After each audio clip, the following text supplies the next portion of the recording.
some Babylon. There we sat down. Yeah, yeah, we will. We will remember Zion. By the rivers of Babylon. Ayan mga ka-farmlat, magandang umaga po sa lahat. Sa mga subscribers natin around the world, magandang umaga po. Ito po, isang mapagpalang umaga. Meron po tayo ngayong bagong property dito po sa bayan ng San Narciso, Quezon. Ayan, na kung saan ay napakaganda po nito kasi po ay tabing-tabi ng Barangay Road. Mahaba yung frontage niya sa kalsada. Ayan, kitang-kita naman po sa video. So, ito pong property natin ay titled po ito. Overlooking sa dagat. Ayan, kung makikita nyo naman, napakaganda, kitang-kita. So, kapag nasa ibaba ka nito, ayan, aalisin lang yung nasa kabilang kalsada. Ayan. So, tabing Barangay Road po siya. Ayun yung ano natin, doon tayo nakapwesto sa may waiting shed na yun. So, simula doon sa waiting shed na yun, hanggang doon po sa dito sa may kabila, siguro mga 200 meters po ang frontage niya sa kalsada. Ayan, yan po yung mismong property. Ayan. So, madami po tayong nakikitang tanim na saging, nyog. Ayan. At may mga ilan po tayong mga punong kahoy, mga hardwood. Ayan. Dito po sa unahan, ayan, nilinisan nila na. So, murang-mura na po ito mga ka-farmlat. 70 pesos per square meter. Tabing Barangay Road po. Ayan. Hanggang dun po siya. Kung nakita nyo yung kalsada dun na may poste. Yun.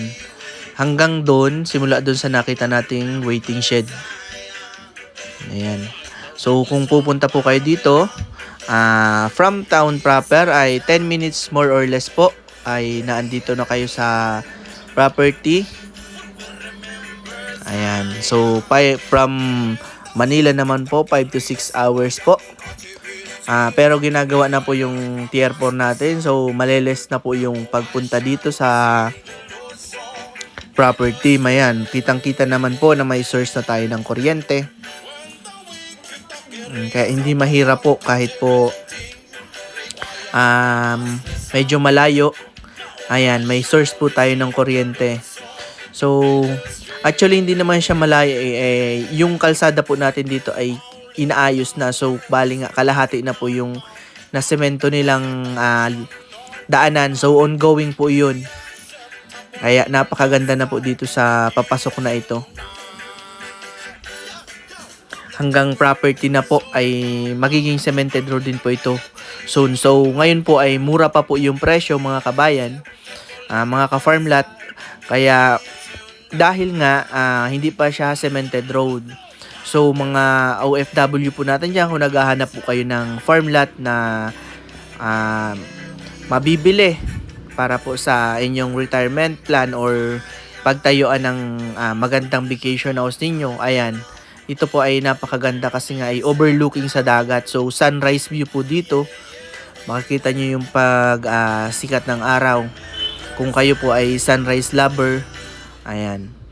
So, ito po ay 4.5 hectares. 70 pesos per square meter. Ayan. Updated po ang tax natin dito. Ayan. Kagandahan po nito ay may titulo.